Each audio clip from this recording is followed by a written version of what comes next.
Waktu berjalan dengan lambat. Henry tidak pernah membicarakan mengenai kehamilan ataupun bayi, karena takut hal tersebut hanya akan menekanku. Malam sebelum pemeriksaan kembali, aku bersandar pada dada Henry dan menyentuh dagu dan pipinya untuk menenangkan ketidaksabarannya. Pasti berat rasanya bagi Henry yang cerewet untuk diam. Aku mendengarkan detak jantungnya dan merasakan suhu tubuhnya. Dan hal itu membuatku berpikir, sejak kapan pria ini menjadi orang yang sangat berarti untukku? Kemudian datanglah hari selanjutnya. Tabib istana datang dan memeriksaku. Henry memegang tanganku dengan erat, kemudian aku diperiksa. Tabib istana mengeluarkan alat-alat medisnya dan menaruhnya di sampingnya. Kemudian membungkuk dan berkata, "Selamat yang mulia, kehamilannya positif. Anda akan memiliki bayi." Melihat ke sampingku, Henry memandangku dengan mata terbelalak. Ketika mata kami bertemu, dia kemudian menggenggam tanganku dan memelukku dengan tangan satunya. Pikiranku kosong. Aku ingin bertanya kembali apakah ini sungguhan dan bukanlah kesalahan diagnosa. Aku mempunyai bayi. Kemudian keluarlah kata-kata dari mulutku. Bayi. Jadi bayi elang yang jelek dalam mimpiku itu adalah bayi kita, kata Henry. Enggak jelek kok, badannya lembut dan berbulu lucu. Aku membela. Henry kemudian mengangkatku dan memelukku tiba-tiba. Henry, kataku. Kemudian dia menciumku dan mendudukkanku di kursi. Dan tiba-tiba, Henry kemudian berubah menjadi Queen si burung dan menari. Ternyata dia menahan kegembiraan itu selama 2 minggu penuh. Melihat tarian Queen, pikiranku menjadi rileks dan aku pun tertawa. Dan merasa air mataku tak dapat lagi kubendung.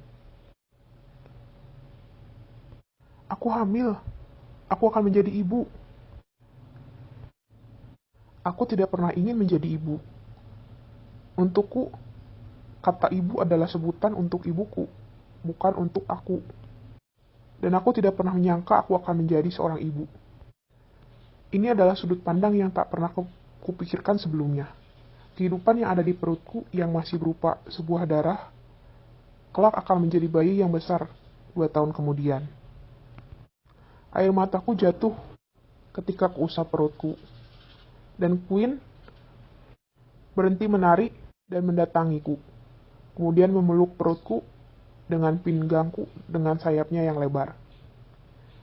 Dan kami terdiam dalam posisi tersebut dalam waktu yang lama. Anak yang lahir dengan darah kita, kata Henry. Anak yang akan lahir adalah anak yang memiliki darahku dan darahmu. Kemudian, siang harinya, Henry berulang-ulang melakukan kesalahan kecil hari itu.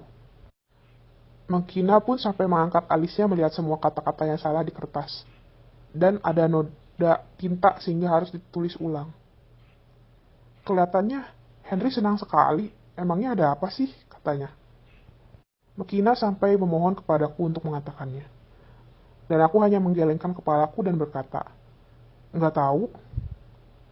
Setelah tabib istana keluar tadi pagi, tadinya Henry ingin mengumumkan kehamilanku. Dia ingin mengatakannya ke ayahnya, ibunya, saudaranya, para bangsawan, pelayannya, rakyatnya, dan bahkan orang luar. Tapi ku minta untuk tidak mengatakannya. Aku menginformasikannya. Aku harus menyeleksi orang-orang yang mencurigakan, karena orang-orang yang tidak menyukai kita tidak akan diam saja hanya karena anak kita lahir. Justru sebelum bayi kita lahir, orang-orang tersebut harus disingkirkan sebelumnya, kataku kepada Henry. Tapi beberapa hari kemudian, aku dan Henry setuju untuk memberitahu Mekina mengenai kehamilanku. Tabib istana juga memintaku untuk tidur setidaknya 7 jam dan makan pada waktu yang tepat, serta mengurangi 1/4 beban kerjaku. Yang berbahaya adalah awal kehamilan yang mulia, jadi Anda harus berhati-hati. Mengikuti nasihat tabib istana, Mekina menggantikanku mengerjakan tugas untuk Henry seperti waktu sebelum ia menikah. Kemudian ia berkata, "Anda tidak akan bersiap-siap. Walaupun kalian merahasiakan kehamilan ini, sebaiknya Anda dapat membuat sarang lebih dahulu untuk bayinya. Sarang? Ya, akan saya buatkan yang mulia, bayi burung kecil dan rapuh, sehingga sarangnya pun harus lembut. Tren yang lagi ngetren adalah sarang burung sutra namanya, untuk sarangnya. Tunggu sebentar. Aku berpikir, sarang?